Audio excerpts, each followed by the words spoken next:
නමෝ තස්ස භගවතු අරහතු සම්මා සම්බුද්දස්ස සාදු සාදු සාදු. මාගේ ගුරු දේවෝත්තම පරම පූජනීය කල්යාණ මිත්‍ර පින්වත් ලොකු ස්වාමීන් වහන්සේට නිදුක් නිරෝගී දීර්ඝායුෂම සැලසේවා. සාදු සාදු සාදු. ශ්‍රද්ධාවන්ත පින්වත්නි, අද මේ උතුම් ධර්ම දේශනාවෙන් ඊටමත් වටිනා කාරණාවක් මේ මිනිසෙකුගේ ජීවිතේට අතිශයින් දුර්ලභව ලැබෙන වටිනා කාරණාවක් ශ්‍රවණය කරන්න ලැබෙනවා. ඉතින් අද දවසේ මේ උතුම් ධර්ම දේශනාව සඳහා දායකත්වයේ දරන පින්වතුන් සඳහන් කළා සිටින්නම් ඇමරිකාවේ පදිංචි පින්වත් බී ලයනල් ද සිල්වා මහත්මයා, ශීලාද සිල්වා මහත්මිය ඇතුළු දරු මුණුබුරු මිනිබිරියන් විසින් පවුලේ සියලු දෙනාට මේ ධර්ම මාර්ගයේ ගමන් කරන්න සිත ප්‍රාර්ථනා කිරීමත් මුල් කරගෙන අද මේ ධර්ම දේශනාව සඳහා දායකත්වයේ දරලා තිබෙනවා. ඉතින් ඒ නිසා පින්වත්නි, ඒ ඇත්තන් ධර්ම දානයේ කොටස්කරුවන් බවට පත් වෙලා, ඒ කියන්නේ මේ ධර්ම දේශනාව ලක්ෂ සංඛ්‍යාත පිරිසකට අහන්න සලස්වලා බොහෝ පින් රැස් කර ගන්නවා. ඉතින් අද මම කල්පනා කළා මේ ධර්ම දේශනාවට මාතෘකා කරගන්න ධම්මපදේන ගාථා දේශනාවක්. මේ ගාථා දේශනාවෙන් විස්තර කරන්නේ පන්සිල් පද පහෙන් රකින්ට අමාරුම සිල්පදේ මොකක්ද කියලා. දැන් අපි කවුරුත් තුනුරුවන් සරණ, අපි ඇත්තටම තෙරුවන් සරණ ගැන අප්‍රමාණ වචන වලින්, මං හිතන්නේ දහස් ගණන්, ලක්ෂ ගණන් වචන වලින් මේ ධර්ම දේශනා කරලා ඇති. බුදුරජාණන් වහන්සේ සරණ යන්න, ධර්මයේ සරණ යන්න, සංඝ රත්නයේ සරණ යන්න කියලා. තුනුරුවන් සරණ තමයි අපිට තියෙන එකම පිළිසරණ, වෙන පිළිසරණක් නැහැ කියලා. ඉතින් ඇත්තටම පින් තියන අය ඉන්නවා සමාජය තුළ. ඒ නිසා ඒ අය ලංකාවේ වෙන්න පුළුවන්, පිට රටක වෙන්න පුළුවන්. ඒ නිසා ඒ අය තුළ බුදුරජාණන් වහන්සේ ගැන පැහැදීම ඇති වෙලා තියෙනවා. ධර්මයේ ගැන පැහැදීම ඇති වෙලා තියෙනවා. සංඝ රත්නය ගැන පැහැදීම ඇති වෙලා තියෙන්නේ. ධාතුන් වහන්සේලා වඳින්න, ස්තූප වඳින්න, බෝධීන් වහන්සේලා වඳින්න, ඒ වගේම දම් පින්කම් කරන්න පැහැදීම තියෙනවා. දැන් ගත්තොත් එහෙම පැහැදීමේ තරමටනේ මිනිස්සු දන් දෙන්නේ. ඒ වගේම ශ්‍රද්ධාවක් Taman තුළ ඉපදුනොත් ඒ ශ්‍රද්ධාවේ ලක්ෂණයක්නේ එයා විනීය මච්චරේ මලං. ඒ කියන්නේ මසුරු මල දුරු කරනවා. සීලවතෝ දස්සන කාමෝ, සංඝයා දකින්න ආසයි. ඊළඟට සද්ධම්මං සෝතු මිච්ඡති, ධර්මය අහන්න ආසයි. ඒ නිසා තමයි මිනිස්සු පැය ගාණක් බණ කිව්වත් අහනවා. රෑ එළි වෙනකල් බණ කිව්වත් අහනවා. ඊළඟට දැන් අපි ගත්තොත් ශ්‍රද්ධා රූප වාහිනියෙන්, ලක්විරු ගුවන් විදුලියෙන් පැය 24ෙම ධර්ම දේශනා කරනවා. ඉතින් ඒ ඔක්කොම අහනවා. ඒතකොට ධර්ම දේශනා අහන්න කැමැත්ත තියෙනවා. ඒ කියන්නේ මිනිස්සු තුල ශ්‍රද්ධාව තියෙනවා. බුදුරජාණන් වහන්සේ වදාලා ශ්‍රද්ධාව තියෙන කෙනා ඊළඟට පුරුදු කරගත යුතු ගුණධර්මය තමයි සීලය. ඒ නිසා තමයි බුදුරජාණන් වහන්සේ සරණ යනවා, බුද්ධං සරණං ගච්ඡාමි, ධම්මං සරණං ගච්ඡාමි, සංඝං සරණං ගච්ඡාමි කියලා ဒုတိယ ම්පි තතියම්පි වශයෙන් තුන් පාරක් තෙරුවන් සරණ ගිහිල්ලා ඊළඟට පංචශීලයේ සමාදන් වෙන්නේ.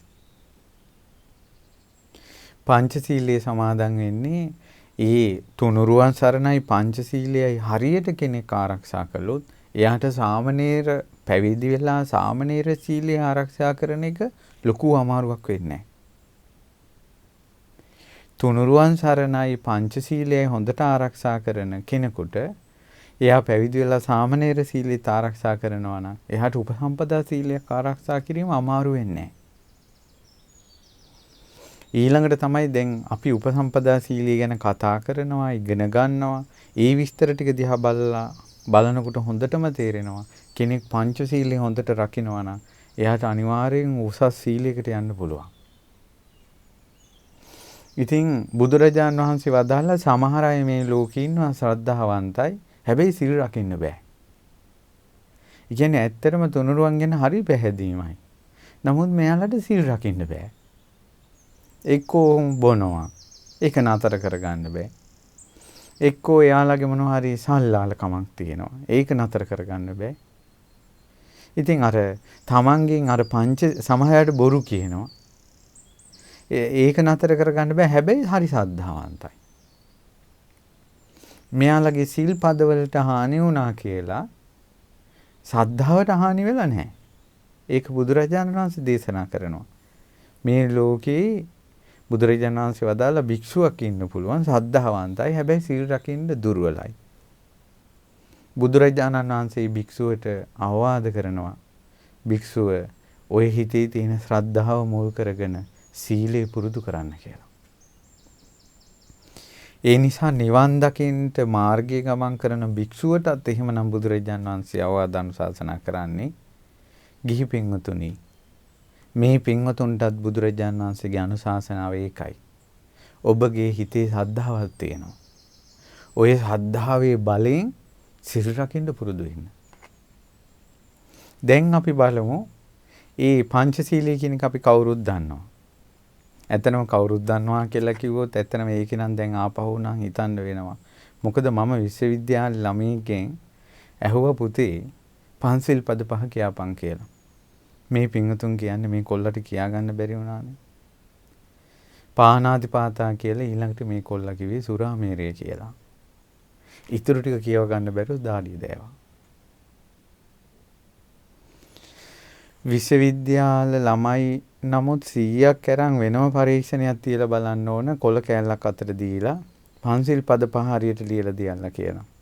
පන්සිල් පද 5 කියාගන්න එකවත් කරගන්න බැරි නම් රැකීම ගැන කවර කතාවද? ගව හිමියෙකුට උනත් තමන්ගේ ගව පට්ටියේ ඉන්න හරක් ටික හරියට තේරුම් ගන්න ඕන හරක් ටික රැක ගන්න. ඒ වගේ ගිහි කෙනෙක් තමන් රකින්න ඕන සිල් පද ටික දැනගෙන තියෙන්න ඕන සිල් රකින්න. පළවෙනි සිල්පදයේ තමයි සතුන් මැරීමෙන් වැළකීම. පානාතිපාතා වේරමණී. ඒක ශික්ෂාපදයක්. ඒතකොට ශික්ෂාපදයක් කියන්නේ දැන් අතන තියෙනවා සරණාගමනේ බුද්ධං සරණං ගච්ඡාමි කියන්නේ මුළු ජීවිතේටම බුදුරජාණන් වහන්සේ සරණ යනවා. මුළු ජීවිතේටම ධර්මයේ සරණ යනවා. මුළු ජීවිතේටම සංඝයා සරණ යනවා. ඒ තිසරණේ මුළු ජීවිතේටමයි සරණ යන්නේ. මේක සික්ඛාපදං සමාදියාමි කියන්නේ ඒ ශික්ෂාපදය පුහුණු වෙන්න තියෙන්නේ. යම් මොහොතක ශික්ෂාපදයකට හානි වුණොත් ඉක්මනින් ආපහු ආයතන සංවරයටපත් වෙනවා. පත් වෙලා කැඩෙන්නේ නැති, දුබල නැති, paludu නැති සීලයක් බවට පත් කරගන්නවා. ඊළඟට දෙවෙනි සිල්පදයේ වෙන්නේ අදින්නාදානා වේරමණී සික්ඛාපදං සමාදියාමි. සොරකම් කිරීමෙන් වැළකීමේ සිල්පදය. ඊළඟට කාමේසු මිච්ඡාචාරා වේරමණී සික්ඛාපදං සමාදියාමි. වැරදි කාම සේවනයෙන් වැළකීමේ සිල්පදය. මුසාවාදා වේරමණී සික්ඛාපදං සමාදියාමි. බොරු කීමෙන් වැළකීමේ සිල්පදය. සුරාමේරේ මජ්ජපමා දට්ඨානා වේරමණී සික්ඛාපදං සමාදියාමි. සුරාවෙන් වැළකීමේ මත්පැන් මද්ද්‍රව්‍යයෙන් වැළකීමේ සිල්පදය. දැන් මේ සිල්පද පහෙන් ඔබම කියන්න මොන සිල්පදේද අමාරු? මේ පංචශීලයෙන් අමාරුම සිල්පදේ මොකද්ද? මෙන්න මේ කාරණාව බුද්ධ කාලේ කතා බහට ලක් වුණා. ඒ තමයි උපාසකවරු 500ක් ඉන්න ගමක මේ අය බුදුරජාණන් වහන්සේගෙන් ධර්මය අහනවා. මේ අයට අර මං ඉස්සෙල්ලා කිව්ව ප්‍රශ්නේ තිබ්බා. ඒ තමයි හරි සද්ධාවන්තයි. හැබැයි සිල් රකින්න අමාරුයි. ඒ නිසා එක උපාසකවරු පිරිසක් ඔය කට්ටියට කතා වුණේ නෑ.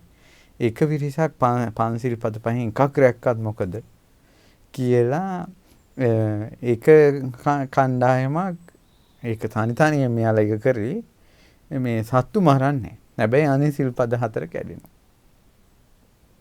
හැබැයි මොනවා කළත් අර සිල්පදේ කොහොම හරි රැක ගන්නවා. දැන් අද කාලේ තින්නේ ඕන තරම් මේ වැරදි වැඩ කරනවා හැබැයි බොන්නේ. හැබැයි ඕන තරම් වැරදි වැඩ කරනවා හැබැයි වැරදි කාමසේවනය කරන්නේ. සමහර අය ඉන්න ඕන තරම් පව් වැඩ කරනවා සත්තු මරන්නේ. හැබැයි ඕන තරම් පව් වැඩ කරනවා මේ හොරකම් කරන්නේ. සමහර අය ඉන්නවා බිව්වත් ඇත්ත කියලා. එහෙමයි නේද? හොරකම් කළත් මම ගත්තා නම් ගත්තා කියලා කියනවා. ඔය පරිසරය නිසා තමයි සමහර ගෙවල් වල නෝනලා කියන්නේ අනේ අපි මහත්තයා හරි හොඳයි. එයාගේ තින් පොඩි අඩුපාඩුවකට තියෙන බොන එක විතරයි. හැබැයි කාටවත් කරදරයක් නැහැ. ඒ කියන්නේ එහා හොඳ කෙනෙක්. එයා පංචශීලයෙන් එක සිල්පදයක් රකින්නේ. සුරාව කියන එක ඒකෙන් වැළකීම රකින්නේ. මේ විදිහට අර ගමේ උපාසකවරු තනි සිල්පද රකින්න ගත්තා. පංචශීලයේ පහම රකින්නේ. අද කාලෙත් ඕක තියෙනවා.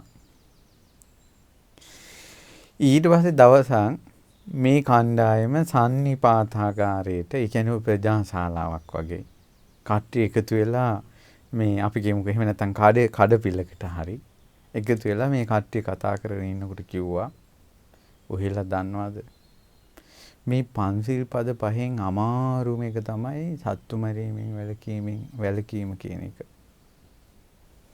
ඉතින් මම ඕක මට තේරෙනවා. ඒ නිසා මම ওই පන්සිල් පද පහෙන් රකින්නේම අමාරු එක. ඒක තමයි ප්‍රාණඝාතයෙන් වැළකීම. මොකද අපිට සත්තු දැක්කම මරන්න හිතෙනවා. එහින් මදුරුවෝ කනවා. ගෙදර කැරපොත්තෝ ඉන්නවා. ඊළඟට එහින් වී අටු මීයෝ කනවා. එතකොට උන්ට ගහන්න නැතුව උන් මරන්න නැතුව ඊළඟට ඔළුවේ උකුණෝ ඉන්නවා. ඊට ඔළුව අත ගන්නකොට උකුණෝ හම්බ වෙනවා. ඒ උන් මරන්න නැතුව වාසය කරනවා කියන එක ලේසිද කියලා ඇහුවා. ඊළඟ මේ කෙත්වතු මේ සත්තු සිව්පාවෝ පාලු කරනවා. ඒකට උන් මරන්න නැතුව ඉන්නවා කියන එක ලේසිද? ඇයි අමාරුවෙන් කුඹුරක් කොටා ගත්තට පස්සේ ඒක මේ හොඳට මේ අස්වැන්න එනකොට සතෙක් ඇවිල්ලා කනකොට මරා ගන්න කේන්ති එනවනේ. ඒ නිසා මං නම් හිතන්නේ මේ පන්සිල් පද පහෙන් අමාරුම සිල්පදේ මේ සත්තු මැරීමෙන් වැළකීම කියලා. මම නෙමෙයි කිව්වේ, මේ මිනිස්සු කිව්වා. සත්තු මැරීමෙන් වැළකීම තමයි අමාරුම එක කියලා. ඒතර ප්‍රාණඝාතයෙන් වළකිනවා කියන්නේ දැන චේතනාත්මක උපක්‍රමයකින් සතෙක් මරන්නේ. ඕක තමයි ඒකේ වෙනම අටුවා ටික ටිප්පණි මේ අවශ්‍ය නැහැ. ප්‍රාණඝාතයෙන් වැළකෙනවා කියන්නේ සත්තු මරන්නේ නැති එකට. පණ තියෙන සතෙක් චේතනාත්මක උපක්‍රමයකින් මරන්නේ. එච්චරයි. පණ තියෙන සතෙක්. ඊට පස්සේ අනිත් එක්කෙනා කිව්වා අනේ ඕක ඔය පන්සිල් පද පහෙන් සත්තු මැරීමෙන් වැළකීම කියන එක ප්‍රාණඝාතයෙන් වළකිනවා කියන එක මේ ඉහති කජ්ජද්ද. අමාරුම එක තමයි කිව්වා සොරකමෙන් වළකින එක. ඒ තමයි දකින දේවල් අපිට ගන්න හිතෙනවා. අඩුපාඩුවක් වුණාම අපිට හොරකම් කරන්න හිතෙනවා. ඉතින් අනිත් එක තමයි අපිට තේරෙනවා සමහර වෙලාවට දැන් අපි හිතන්නකෝ වගා දිගා කළත් ඒ Tamanට මහන්සිලා වගාවක් කරගන්න අමාරු වුණොත් අස්වැන්න නැති වුණොත් ළමා ලපටි බඩගිනි කියලා ගැහුවොත් අල්ලපු වැටට පැනලා හේ තියෙන දෙයක් අරගෙන ඇවිල්ලා මේ ළමයිට දෙන්න හිතෙන්නේ. ඒ නිසා මම නම් රකින්නේ සොරකමින් වැළකීමේ සිල්පදේ පන්සිල් වලින් අමාරුම එක කෙරුවා. දැන් එක මේ උපාසකෙක් ඒක කෙරුවා. දැන් මේ සොරකමින් වළකිනවා කියලා කියන එකත් අමෝතුයෙන් හිතන්න දෙයක් නෑ. අනුන්ගේ දෙයක් නොදුන්න දෙයක් සොරසිතෙන් ගන්නවා. නොදුන් දෙයක් අනුන්ගේ දෙයක් සොරසිතෙන් ගන්නවා. ඒක තමයි සොරකම. ඊට පස්සේ අනිත් අය කිව්වා අනේ මේ ඔයාලා මොනවද ඔය කතා කරන්නේ? අමාරු මේක තමයි දැන් හිලන්දාරියෙක් මේක කියන්නේ. අමාරු මේක මේ වැරදි කාමසේවණෙන් වළකින එක. මොකද මේ සමහර කාන්තාවෝ එයාලගේ බැල්මෙන් මේ පිරිමි කරකවලා ගන්නවා කියලා. ඊට පස්සේ තනි පංගලමේ මොන ගහින්න බෑ. ඊළඟට කතාවෙන් එහෙන් මෙහෙන් කරකවලා ගන්නවා. ඒකටම අවස්ථාවක් දෙනවා. ඉතින් මේ වගේ වෙලාවක මම බීරිලා ඉන්න බීරිල් අනුව මට හිතෙනවා මේ ලෝකෙම අමාරු සිල්පදේ තමයි වැරදි කාමසේවණයෙන් වැළකීම කියලා. මොකද තමන්ගේ හිතේ රාගය තියෙනවා. තවත් අය ඒකට අනුබලක් දෙනවා. හිතත් කියනවා මේක කරපන් කියලා. එහෙම තියෙද්දින් ඒකෙන් වැළකීලා ඉන්න එක කොයිතරම් අමාරුද කියලා ඇහුවා. පින්වතුනි වැරදි කාමසේවණයෙන් වළකිනවා කියලා කියන්නේ බුදුරජාණන් වහන්සේ වදාලා මාතුරක්කිතා පිතුරක්කිතා මේ භාගිනී රක්කිතා බාතුරක්කිතා ආදි වශයෙන් ඒ කියන්නේ යම්කිසි ස්ත්‍රියක් ඉන්නවා අම්මා විසින් රකින්න. කියන්නේ එයාගේ වගකීම තියෙන. එයාට මොනවා හරි වුණොත් අම්මා වග කියන්න ඕන. තාත්තා වග කියන්න ඕන. ඊට පස්සේ සහෝදරියෙක් ඉන්නවා, සහෝදරියෙක් ඉන්නවා, ස්වාමියෙක් ඉන්නවා. ඊළඟට අඩුම තරමේ යාට මොන හරි වුණොත් ගමේ මිනිස්සු අය ඉදිරියපත් වෙනවා. ඒ කියන්නේ ගම විසින් රකින්න, ප්‍රදේශේ පරම්පරාවෙන් රකින්න. මේ විදිහට වගකීමක් තියෙන ස්ත්‍රියක් ඉන්නවා. කාගේ හරි යටතේ එයාට වගකීමක් තියෙන ස්ත්‍රියක්. එතකොට ඒ විදිහට වගකීමක් තියෙන ස්ත්‍රියක් එක්ක අනාචාරී කාමසේවණේ යෙදුනොත් අන්න ඒක තමයි වැරදි කාමසේවණී කියලා කියන්නේ. එතකොට ඒක අනිත් පැත්තට ගත්තොත් ආන්නේ වගේ අම්මා තාත්තේ යටතේ ඉන්න ඊළඟට සහෝදර සහෝදරියෝ සිටින ඊළඟට පරම්පරාවෙන් කුලයෙන් ආරක්ෂා කරන පිරිමියෙක් තවත් කෙනෙක් එහෙම නැත්නම් බැඳලා ඉන්න පිරිමියෙක් සමග මේ වාසයේ කාමසේවණේ යෙදුනොත් යම්කිසි ස්ත්‍රියක් ඒ ස්ත්‍රියට වැරදි කාමසේවණේ පාපේ රැස් වෙනවා. ඒතකොට ඒකෙදින් තියෙනවා දැන් අපි කියමුකෝ ආදරයෙන් ඉන්න දුවේකුයි පුතකුයි ඉන්නවා ආදරය කරනවා. එයාලා අනාගතේ බඳින්න ඉන්නේ. හැබැයි එයාලා අනාගතේ බඳින්න හිටියට තවම බැඳලා නැහැනේ. ඒ නිසා එයාලගේ ජීවිතේට යම් අනතුරක් වුණොත් අනිත් එක්කෙනාට වගකීම පැවරෙන්නේ නැහැ නීත්‍ය අනුකූලව. මොකද විවාහ වෙලා නැහැ. ඒ නිසා විවාහ වෙන්න සිටින අය වුණත් විවාහයට පෙර ජීවිතේ විනාශ කරගත්තොත් එයාලට අකුසලී රැස් වෙනවා. ඒ වැරදි කාමසේවණේ සිල්පදේ ලෝකී න්‍යායත් එක්ක නීතියත් එක්ක බැඳලා තියෙන එකක්. ඒ නිසා විවාහ වෙන්න කලින් යම්කිසි දුවෙක් හරි පුතෙක් හරි ජීවිතේ වරද්දා ගත්තොත් එයාලට අකුසලී රැස් වෙනවා. එයා පන්සිල් රකින්න කෙනෙක් නෙවෙයි එතකොට එහෙනම්. ඉතින් ඒ නිසා මේ ඒ කාරණාව ඒ විදිහට තේරුම් ගන්න ඕන. ඊළඟට තමන්ගේ ස්වාමියා ඉක්මවා හැසිරීම, බිරිඳ ඉක්මවා හැසිරීම මේ ඔක්කොම වැරදි කාමසේවණේ. ඊට පස්සේ ඒ ඊලන්දාරි ටික කිව්වා හරිම අමාරු සිල්පදේ ඒක. එතන ඊට වයසක අය කිව්වා අපිත් මේ වයසට ගිහිල්ලා අපිටත් ඕක අමාරුයි කියලා. ඊළඟ අය කිව්වා නෑ ඕවනම් කොහොම හරි බේරෙන්න පුළුවන් අමාරුම එක තමයි කොහොම මේ බොරු කියන්නේ නැතුව ඉන්නේ. මොකද බොරු කියන්නම අවස්ථාව යෙදෙනවා. ලොකු ප්‍රශ්නයක් යට ගහන්න පුළුවන් එක බොරුවකින්. දැන් මෙයා කියනවා. එහෙම තියෙද්දින් බොරු නොකිය ඉන්නවා කියන එක හරිම අමාරුයි කිව්වා. පින්වතුනි බොරු නොකිය සිටීම බොරු කීමෙන් වැළකීම කියන සිල්පදේ බුදුරජාන් වහන්සේ විස්තර කරන්නේ තමන් බොරුව කියන්න කලිනුත් දන්නවා මුසා බනන්තස්ස පුබ්බේව හෝති මුසා බනිස්සාමේති. බොරුව කියන්න කලිනුත් එයා දන්නවා මම දැන් බොරුවක් කියනවා කියලා. කියනකොටත් දන්නවා කිව්වට පස්සෙත් දන්නවා මම මේ බොරුවක් කිව්වා කියලා. එතකොට මේ තැන් තුනේම බොරුව සිද්ධ වෙන්නේ කියන්න කලිනුත් කියනකොටත් කිව්වට පස්සේ. සමහර අය කතා කරගෙන යනකොට එකපාරම වචන පිට වෙනවා. ඒක සත්‍යයක් නෙමෙයි, ඒක බොරුවක්. නමුත් ඒකට කියනවා සහසා බණති රවා බණති කියලා. ඉක්මනට කියවුණා. වෙන එකක් කියන්න යනකොට කියවුණා. එහෙම කියවුණ පළියට ඒක බොරුවක් වෙන්නේ. මෙයා දැක්කේ නැති දෙයක් හිතාමතාම දැක්කා කියනවා. දැක්ක දෙයක් හිතාමතාම දැක්කේ නැහැ කියනවා. ඇහුව දෙයක් හිතාමතාම ඇහුවේ නැහැ කියනවා.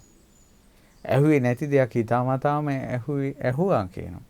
මේ විදිහට සම්පූර්ණයෙන් අසත්‍යයක් හිතා මතාම කියනවා. මේක තමයි බොරුව. මේක හිතා මතාම කියන එක. ඇත්තටම බොරු කියවෙනව නෙවෙයි. හරිම වචනේ බොරු කියනවා.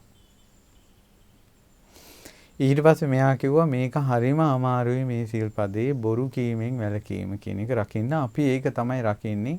අමාරු මේක අපි රකින්නේ කිව්වා. අනිත් එක්කෙනා කිව්වා නෑ. අමාරුම සුරාවෙන් වළකින එක. මොකද මෙහි උත්සව තියෙනවා. අනිත් අය අපිට බොණ්ඩ ගෙනල්ලා තියෙනවා. බීපන් කියනවා.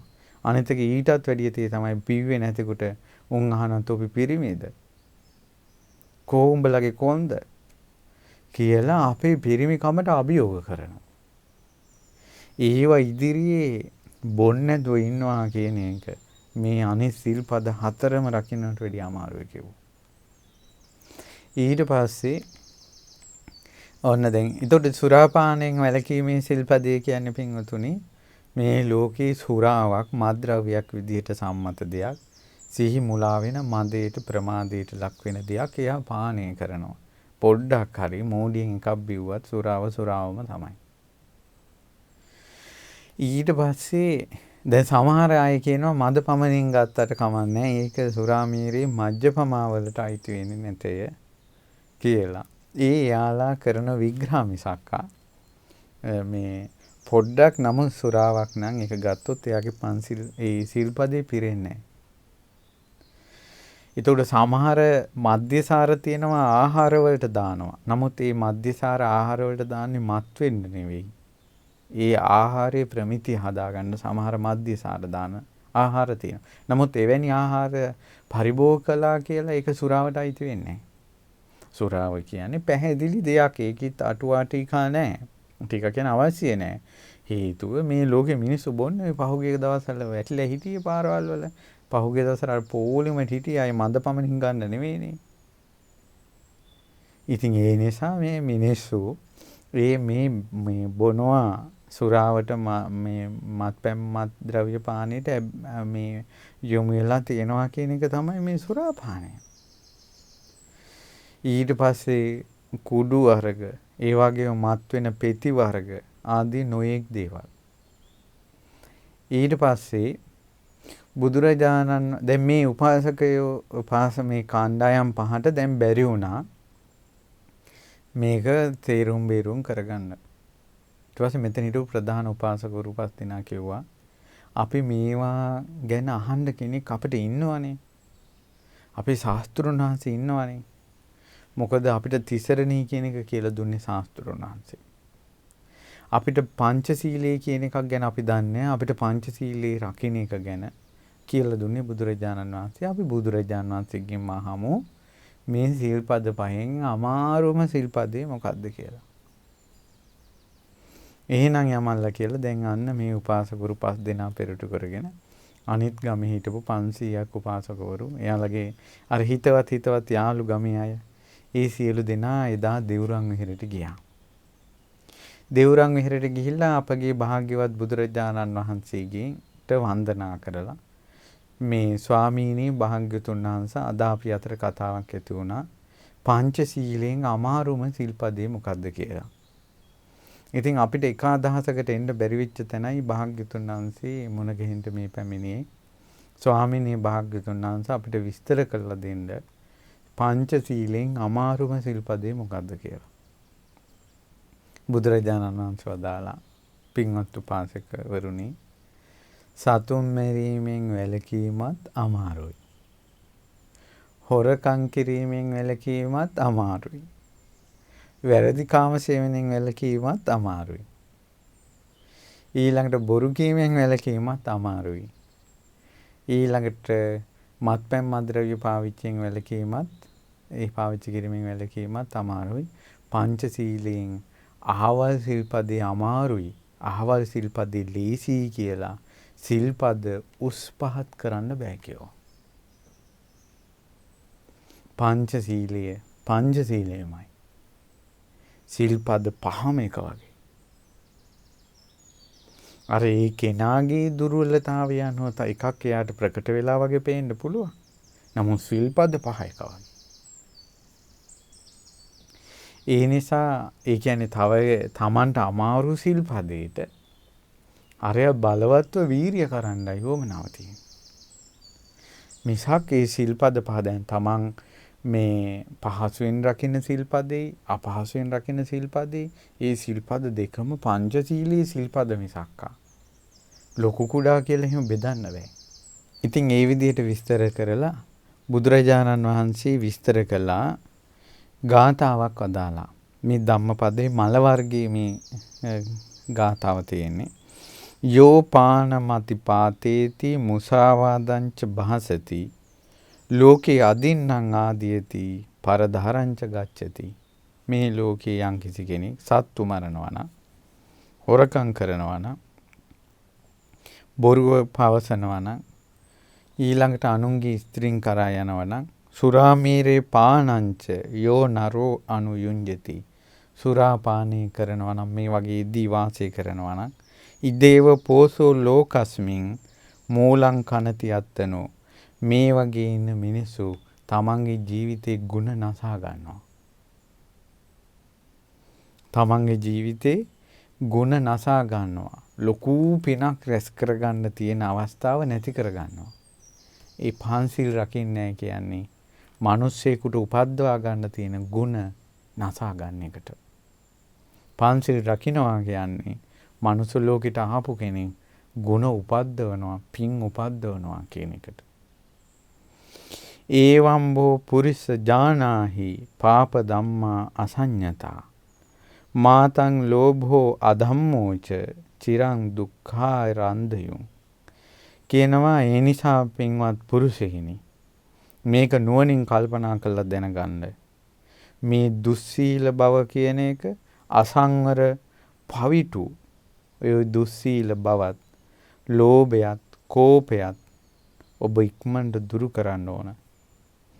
ඊළඟට මේ දුස්සීල බවත් ලෝභ ක්‍රෝධ පවිතුකම් ඒ කියන්නේ පන්සිල් රකින්න නැති වීමෙන් ලෝභය ඇති වෙනවා, කෝපය ඇති වෙනවා, පවිතුකම ඇති වෙනවා. මේවා දුරු කලේ නැත්තම් දීර්ඝ වූ සංසාරයට ඇදගෙන යනවා. එහෙනම් පංචශීලයෙන් කරන්නේ ලෝභය, ක්‍රෝධය, පවිතුකම ආදී අකුසල් බැහැර කරනවා. කරලා සංසාරේ තව ඉපදී යන සංසාර ගමනේ එයාගේ ගමන කෙටි කරලා නිවනට පමුණවනවා. නිවනට පමුණවනවා. ඒ නිසා ඊටු මෙයාලට මේ උපාසකවරුන්ට බලවත්ම තේරුණා බුදුරජාණන් වහන්සේ සරණ ගිය, ධර්මයේ සරණ ගිය, සංඝ රත්නයේ සරණ ගිය කෙනෙකුට සසර ගමන කෙටි කරගන්න පංචශීලී හරි උපකාරයි කියලා. මේ තුල මෙයාලගේ ජීවිතේ ලොකු පරිවර්තනයක් වුණා. බුදුරජාණන් වහන්සේ මේ ගාථා දේශනා කරලා ධර්මයේ දේශනා කරද්දී ඒ උපාසකවරු 500ම සෝතාපන්න ඵලයටපත් වුණා. කෙසේ නමුත් රැකපු එක සීලයේ හරි උපකාරයට ආවා. ඒ රැකපු සීලයේ මුල් කරගෙන මේ අයට දහම් ඇසුරට යන්න පරිසරය හැදුනේ. ඉතින් ඒ නිසා පන්සිල් පද පහ එක වගේ බුදුරජාණන් වහන්සේ වදාලා මේ ලෝකේ සත්තු අවබෝධයෙන් දැන් ඉන්නවා බුද්ධ ශාසනයෙන් බාහිරවත් කෙනෙක් ඉන්නවා පන්සිල් සමහර වෙලාවට රකින්නවා. නමුත් තෙරුවන් සරණ ගිය කෙනා රකින්න පංචශීලයේ තමයි මහත්ඵල මහණෙසංස. තෙරුවන් සරණ ගිහිල්ලා සසර ගමන ගැන තේරුම් අරන් අවබෝධයෙන්ම සංවරයෙන් ප්‍රාණඝාතයෙන් වළකින අය බුදුරජාණන් වහන්සේ වදාලා නියසිලට පස්පිඩක් අරගෙන මේ නියසිලට ගත්ත පස්පිඩ වගේ ප්‍රාණඝාතයෙන් වළකින අය සුළු ප්‍රමාණයයි මහ පොළොව වගේ ප්‍රමාණයක් ලද අවස්ථාවෙන් සත්තු මරනවා. අවබෝධයෙන්ම ජීවිතේ ගියත් සොරකමක් නොකර ඉන්නේ නියසිලට ගත්ත පස්පිඩක් වගේ. මහ පොළොව වගේ ප්‍රමාණයක් මේ මිනිස්සු අතර අවස්ථාව ලැබිච්ච ගමන් හොරකම් කරනවා. මේ අවබෝධයෙන්ම වැරදි කාමසේවණෙන් වැළකෙන්නේ නීසිලට ගත පස්පිඩක් වගේ මහ පොළොව වගේ සත්වයේ ප්‍රමාණයක් අවස්ථාව ලැබුණොත් ඉඩකඩ ලැබුණොත් වැරදි කාමසේවණී කරනවා. ඊළඟට අවබෝධයෙන්ම මේ බොරුවෙන් වැළකී වාසය කරන්නේ නියසිලට ගත්ත පස්පිඩක් වගේ මහා පොළොව වගේ ප්‍රමාණයක් අවස්ථාව ලැබුණ ගමන් බොරුවක් කියනවා. ඊ බුදුරජාණන් වහන්සේ වදාලා සමහර වෙලාවට සමහර අය මැරුවත් බොරු කියන්නේ නැහැ කියන අය. ලාභ සත්කාර කීර්ති ප්‍රශංසා ඉදිරියේ බොරු කියනවා. ඊළඟට බුදුරජාණන් වහන්සේ වදාලා අවබෝධයෙන්ම සුරාපානින් වැළකීලා ඉන්නේ නියසිලට ගත්ත පස්පිඩක් වගේ ප්‍රමාණයක්. මහ පොළොව වගේ ප්‍රමාණයක්. අවස්ථාව ලැබිච්ච ගමන් බඩේ කැක්කුමක් හැදුනට පස්සේ ඒකට හොඳයි කියලා හරි ආරක්ෂ ටිකක් ගන්න මට්ටමක හරි ඉන්නවා. ඒ නිසා ඔබ යම්කිසි සිල්පදයක් රකින්නවා නම් අවබෝධයෙන්ම රකින්නවා නම් තුනුරුවන් ගැන පහදීමෙන්ම පංචශීලයේ ඔබ රකින්නවා නම් සිල්පද රකින්නවා නම් ඔබ මහ පොළොවට නෙවෙයි ඔබ නියසිලට ගත්ත පස්පිඩ වගේ දුර්ලභ කෙනෙක්. අද ඉඳලා මේ දුර්ලභ ජීවිතේ පුරුදු කරන්න. පුහුණු කරන්න. දුර්ලභ බව තේරුම් ගන්න. ලේසි නෑ. තෙරුවන් සරණ යන එක හරි අමාරුයි. තෙරුවන් සරණ ගිය කෙනාට පන්සිල් රකින්න එකත් අමාරුයි. ඔය සිල්පද කඩා ගන්න මිනිස්සු සිල් රකින්න නැති මිනිස්සු ඔක්කොම අසද්ධාවන්තයෝ නෙමෙයි. සද්ධාවක් තියෙනවා. ඒවලට සිල් රකින්න අමාරු වෙලා. ඔබ සිල් රැක්කොත් ඔබ සද්ධාවන්තෙක් වගේම උපාසකෙක්. ඒ වගේම සද්ධාවන්ත සීලවන්ත උපාසකෙක්. බුදුරජාණන් වහන්සේ වදාලා පින්වත් මහණෙනි අතීතයේ වේලාම කියන බ්‍රාහ්මණයා අවුරුදු 7ක් තමන්ගේ ධන සම්පත යොදුන් 12ක් කිලෝමීටර 120ක දන්සලක් දිග ඉච්චර දිගයි. ඉච්චර දිග දන්සලක දන් දෙනවා අවුරුදු 7ක්. අවසානයේ රත්තරන් පුරවපු රිදී පාත්‍ර 84000ක් දන් දුන්නා. එක පාත්‍රයක් උස්සන්න රත්තරන් පුරවන්න කලින් හිස් පාත්‍රේ උස්සන්න 5 දෙනෙක් ඕන රත්තරන් පාත්‍රේ. රිදී පාත්‍රේ නිකන් උස්සන්න 5 දෙනෙක් ඕන. ඒකේ සම්පූර්ණ රන් රිදී පුරවලා දන් දුන්නා. ඇත්තු 84000ක් දන් දුන්නා. ඊළඟට අශ්වයෝ 84000ක්, වෘෂභයෝ 84000ක්, රාජ කන්‍යාවියෝ 84000ක්. රන් තැටි 84000ක්. රත්තරන් සලු රාජ සලු 84000ක් දන් දුන්නා.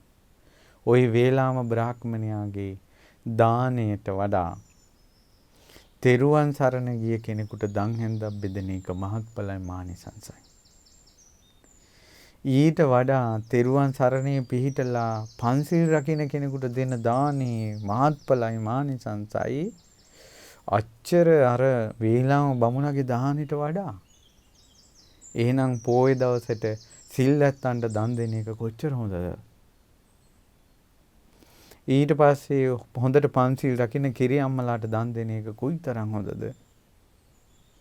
ඊට පස්සේ බුදුරජාණන් වහන්සේ වදාලා ඊට වැඩිය මහත්ඵලයි මහණෙනිසංසයි සෝතාපන්න කෙනෙකුට දානයක් දෙන එක.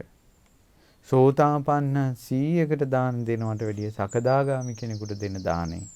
සකදාගාමි කෙනෙකුට දෙන දාණයට වඩා අනාගාමි කෙනෙකුට දෙන දානේ.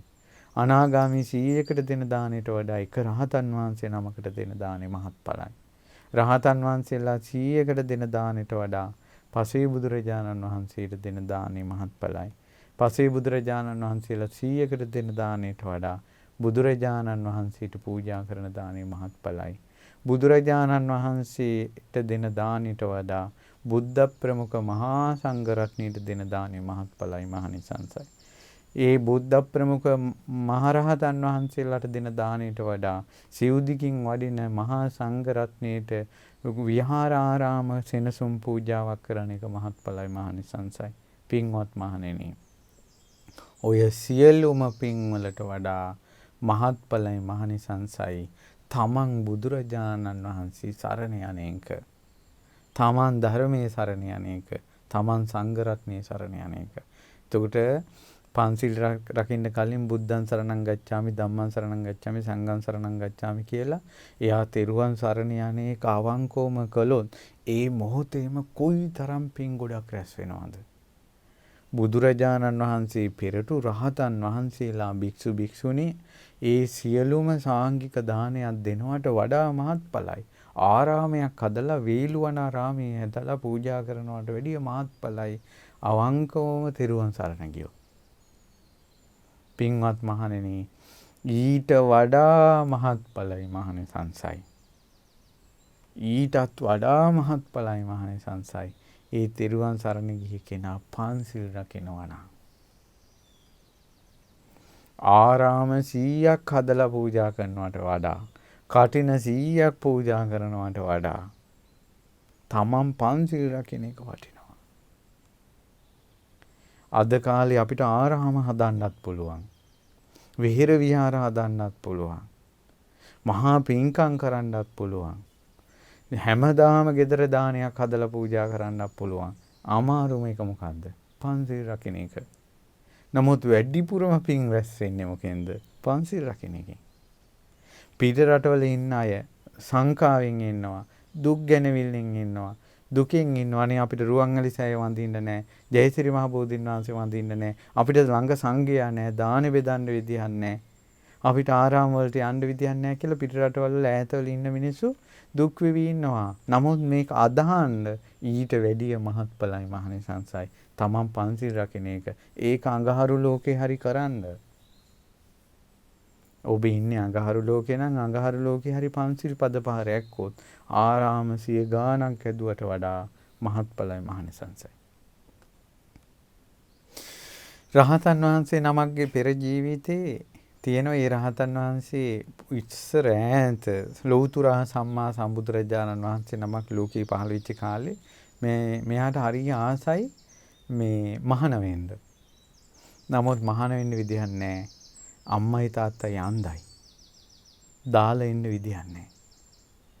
ඒ නිසා යා කල්පනා කළා මට මේ බුද්ධ ශාසනය මහාන වෙන්න බැරි එකේ මම පන්සිල් පද පහ කඩන්න නැතුව රකින්නවා කියලා. එයාට මහාන වෙන්න බැරි නිසා එයා ඒක සමාදන් වුණා. මේ පින්වතුන් කියන්නේ එදා සුගතියට ගියා. ආය මේ අපේ බුද්ධ ශාසනය වෙනකල් සතර අපායක වැටුන්නේ නැහැ. අපේ බුද්ධ ශාසනය පැවිදි වෙලා ඉක්මනින් අරහත්ත්වයටපත් වුණා.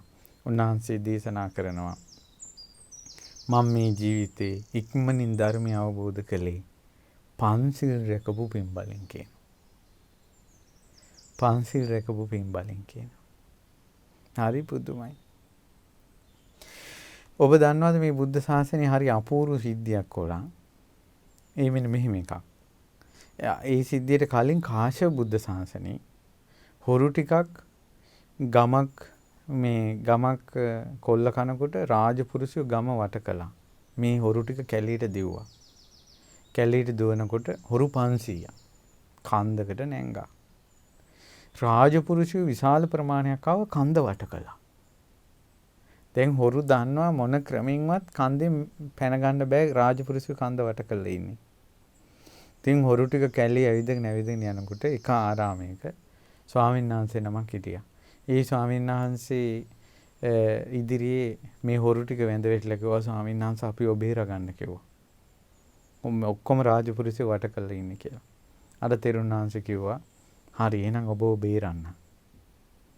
එහෙනම් ඔබ දැන් බුදුරජාණන් වහන්සේ සරණ යන්න. ධර්මයේ සරණ යන්න. සංඝ රත්නයේ සරණ යන්න. එයයි බුද්ධං සරණං ගච්ඡාමි ධම්මං සරණං ගච්ඡාමි සංඝං සරණං ගච්ඡාමි කියලා සරණ ගියා. කිව්වා එහෙනම් දැන් මේ සිල්පද පහ සමාදන් වෙන්න කියලා පංචශීලයේ දුන්නා. ඊට පස්සේ කිව්වා දැන් රාජපුරුෂයෝ අර මේ සද්ද එනවා දැන් එනවා ළඟට. මේ ඇවිල්ලා මොන දඬුවම දුන්නත් සිල්පද පහට හානි කරගන්න එපා. හිතේ තරහක් ඇති කරගන්න එපා. නුඹලාට බේරෙන්න තියෙන්නේ මේ සංසාරයෙන් ඔහොමයි කියලා කිව්වා. ඒතර මරබිය පෙනිපෙනි මේ ස්වාමීන් වහන්සේ දුන්න අවවාදේ 500 පිහිටියා. ඉතින් එහෙම ඉඳගෙන ඉන්නකොට රාජපුරුෂයෝ ඇවිල්ලා වට කළා කතා දෙකක් නැහැ. ඇයි මේ පැනලා යන හොරුනේ? ඒ නිසා සියලුම රාජපුරුෂයෝ මේ අයගේ හිස ගසා දැම්මා. හිස ගසා දාද්දී පංචශීලයේම සීකලං ක්‍රෝධය ගත්තේ නැහැ. ඒ අය මැරිලා ගියේ දෙව්ලොව. දෙව්ලොව හිටිය බුද්ධාන්තරයක්. ඒ කියන්නේ කාශ්‍යප බුදුරජාණන් වහන්සේ කාලේ ඉඳලා අපේ බුදුරජාණන් වහන්සේ කාලේ දක්වාම දෙව්ලොව හිටියා. අපේ බුදුරජාණන් වහන්සේ කාලේ අර 500ම ඉපදුනා රජගහ නුවර මාළු අල්ලන මේ කෙවුල් ගමක. අර 500ම එකට ඉපදුණා. ඒ ගමේ ළමයි අතර. ඒ අය දැන් මාළු අල්ලනවා. ඊට පස්සේ ඔය මාළු අල්ලන ගංගානම් ගඟේ තමයි අර දැලක කපිල කියන ලස්සන මාළු වෛර වුණේ. ওই කපිල මාළුවා වේල්වනාරාමයට ගෙනල්ලා කතා කරනකොට ඒ කපිල මාළුවා කලින් කරපු පව් ගැන විස්තර කළානේ. එදා ඒකට සංවේගයටපත් වෙලා ඒ පිරිස පැවිදි වුණා. අර 500ම. එතනට ප්‍රධානියාගේ නම යසෝජ. යසෝජ තෙරුන් ඇතුළු 500ම මේ බුද්ධ ශාසනයේ පස්සේ කාලේ අරහත්ත්වයටපත් වුණා. ඒ අරහත්ත්වයටපත් උනේ කාශ්‍යප බුද්ධ ශාසනයේ පන්සිල් සමාදන් වෙච්ච නිසා. මැරෙන මොහොතේ පන්සිල් රැකපු නිසා. ඒ නිසා මේ බණ අහනවා නම් වයෝ වෘද්ධ කෙනෙක් ඔබ දැන් පන්සිල් සමාදන් වෙලා රකින්න සුදුසුයි. හානියක් නැහැ. පින්වල අඩුවක් නැහැ. දැන් මේ බණ අහනවා නම් ලෙඩ ඇඳේ ඉන්න කෙනෙක්. දැන් ඔබ පන්සිල් රකින්න සුදුසුයි. ඇවිද ගන්න පුළුවන් කාලේ රකින්න බැරි වුණා ඇඳට වැටුණාට පස්සේ මම මේ රැකලා පිනේ අඩුවක් තියෙද කියලා සැක කරන්න එපා. මරණය පෙනිපෙනී සමාදන් වුණ අයටත් ඊළඟ බුද්ධ ශාසනයේ මඟ අරහත්ත්වයටපත් වෙන්න කුසල් ඉපදුනා නෙව. ඒ නිසා ඔබට පන්සිල් රකින්න සුදුසුම කාලේ තමයි දැන්. මැරෙන්න උසුම පොද හෙලන්න කලින් සීලය අධිෂ්ඨාන කරන්න සුදුසුයි. ඒ නිසා ඔබගේ ජීවිතේ මේ වෙනකොට ගොඩක් අය පන්සිල් රකින්නම අමාරු වෙලා ඇති. අද සමාදන් වෙන්න. අද ඉඳලා අධිෂ්ඨානයක් ගන්න. මේ බුද්ධ ශාසනේ අමාරු දුෂ්කර දෙයක් පුරුදු කරනවා කියලා හිතාගෙන පංචශීලී පුරුදු කරන්න. ඔබට පැවිදි වෙන්නත් බැරි එකේ, මහානදම් පුරන්නත් බැරි එකේ අඩුම තරමේ මේ බුද්ධ ශාසනේ ඔය උතුම් සීලයට හිමිකාරයෙක් වෙන්න. මේ බුද්ධ ශාසනයේ දුෂ්කර ප්‍රතිපදාවකට මේ උරුමකාරයෙක් වෙන්න. ඒ නිසා අද ඉඳලා ඔබ මෙතෙක් ප්‍රාණඝාතය කළා නම් මඳුරුවෙක් මකුණුවෙක් මරණ තැනට හරිපත් වෙලා ඉන්නවනම් ඒව අත්හරින්න. සතුන් මැරීමෙන් වැළකීම සමාදන් වෙන්න. කිසිම දෙයක් අනිත් අයගෙන් ගන්න එපා. පින්වතුනි අපි කෙනෙක්ගේ දෙයක් හොරකම් කළොත් ඒ හොරකම් කරන දේ තමයි අපිට ඊළඟට නොලැබෙන්නේ. ඇඳුමක් හොරකම් කළොත් සංසාරේ ඇඳුමක් නැහැ. ඔබට අනාගතේ නොලැබෙන දේවල් ඔබට හොයන්න ඕනි නම් ඒ සංසාරේ ඔබට ලැබෙන්නේ නැති දේවල් ඒ තමයි ඔබ යමක් හොරකම් කළාද ඒවා ඔබට ලැබෙන්නේ නැහැ. ඔබ යමක් දීලා තියෙනවද අනිත් ඇයට ඒක තමයි ලැබෙන්නේ. දැන් ওই කාටවත් මොකුත් නොදුන්න ලෝභ කමින් ඉන්න අයත් මල පෙරේත ලෝකෙට ගියාට පස්සේ කැයි හොටු සෙම කනවනේ. ඇයි ඒ අය ලෝභ නැතුව අත්හැරියා කෙල ටික. ලෝභ නැතුව අත්හැරියා සෙම ටික. මල මුත්‍රා යමද්ද අත්හැරියේ ඒව ටික හම්බ වුණා. රැකගත්තේ කොහොමද? ඒව ටික නොලැබී ගියා. පැහැදිලි නේද? ඒ නිසා හොරකමක් නම් කරන්න එපා. ඊළඟට වැරදි කාම සේවනයෙන් වැළකීම සමාදන් වෙන්න. මේ සංසාරේ කෙලවරක් නැතුව වැරදි කාම සේවනය කරන්න ගිහිල්ලා අහු වෙලා දඬුවමක් විදිහට බෙල්ල කපලා ගලා ගිය ලේ සතර මහා සාගරයේ ජලයට වැඩි කියලා බුදුරජාණන් වහන්සේ වදාළා. අහු වෙලා විතරක්. අහු වෙන්නේ නැතුව මේ වැරදි කාම සේවනය කරපු ජීවිත කොච්චරද?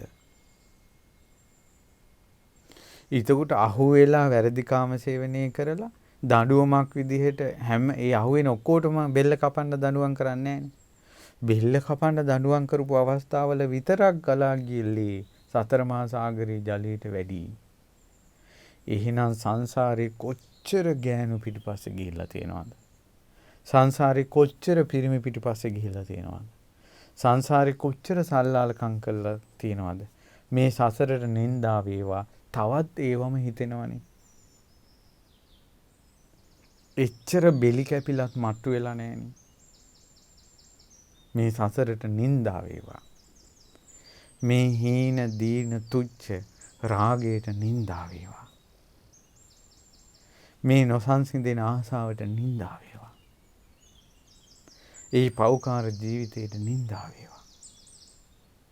අද ඉඳලා සමාදන් වෙන්න මම වැරදි කාමසේවණෙන් වළකිනවා කියලා. ඒකට අවුරුදු 100ක් සිල් රැක්කත් දැන් මේ වරදින් මිදිලා අද රෑ ඔබ මැරුණා. හෙට උදේ ඔබ මැරුණා. ඔබ මැරෙන්නේ සීලවන්තෙක් විදිහට. ඔබ සිල්වතෙක් විදිහටයි මැරෙන්නේ. ඊළඟට බොරු කීමෙන් වැළකී වාසය කරන්න. ඊළඟට සුරාවෙන් අනිත් අය ඕන තරම් ඔබ පිරිමියෙක්ද කියලා හයි. ඊළඟට ඔහෙලගේ වැදගත්කම මොකද්ද? අනිත් අයගෙන් අයත් එක්ක නම්බුවට ඉන්න ඕන කියලා. නොඑක් අය කතන්දර කියාවි. නමුත් ඔබ තනිව නිന്ദාපාස විඳගෙන හරි සුරාවෙන් වැළකුණු ඒක ඔබට. බුදුරජාණන් බලන්න පින්වතුනි මේ ලෝකේ දෙව්ලොව යම්තාක් දෙවිවරු ඉන්නවද? ඒ දෙවිවරු වෙලා ඉපදුනේම පංචශීල පද පහ රැක්ක අයද කැඩපු අයද? දුස්සීල භවෙන් අත්මිදුන අය තමයි දෙව්ලොව සිටින්නේ. ඔබ හිතන්නේ කොහොමද? නිරේ ඉන්නවා නම් නිරිසත්තු. තිරිසන් ලෝකේ ඉන්න තිරිසන්නෝ.